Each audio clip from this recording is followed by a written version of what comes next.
नमस्कार दोस्तों। वीडियो तो बहुत भाई के पास हम भेज चुके हैं, बहुत भाई वी ट्रांसफ़र से डाउनलोड भी कर लिए हैं, कितने भाई को पर्सनली इसे भेज दिए हैं। और मेन ज़रूरी बात ये बताना है कि वीडियो में जो लड़का दिख रहा है, चारों तरफ हल्ला लो कर रहा है कि आदिशक्ति फिल्म्स के मालिक मनोज जी हैं।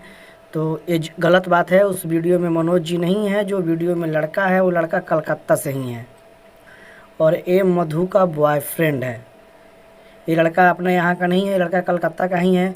और जो भी झूठ लोग हल्ला उठा रहे हैं कि आदिशक्ति फिल्म्स के मालिक हैं मनोज जी, तो प्लीज़ आपसे हाथ जोड़ कर रिक्वेस्ट है भाई मेरे कि ऐसा आप लोग नहीं कीजिए और एक बार आप लोग चेहरा मिला लीजिए। अभी आदिशक्ति फिल्म से फेसबुक आईडी से मनोज जी लाइव आए हुए थे। आप लोग जाइए वहाँ, उनका चेहरा देख लीजिए क्या है, आप वीडियो में देख लीजिए क्या है। अब प्लीज़ जो भी गलत हवा फैला रहे हैं ऐसा मत कीजिए, आपसे हाथ जोड़ के रिक्वेस्ट है। जो सही है वहीं आप लोग बोलिए। लड़का है तो लड़का कलकत्ता के ही है और उस लड़की का बॉयफ्रेंड है उस लड़की का। अभी उस दोनों में शायद ब्रेकअप हो गया है, उसको लेकर के वीडियो वायरल हुआ है।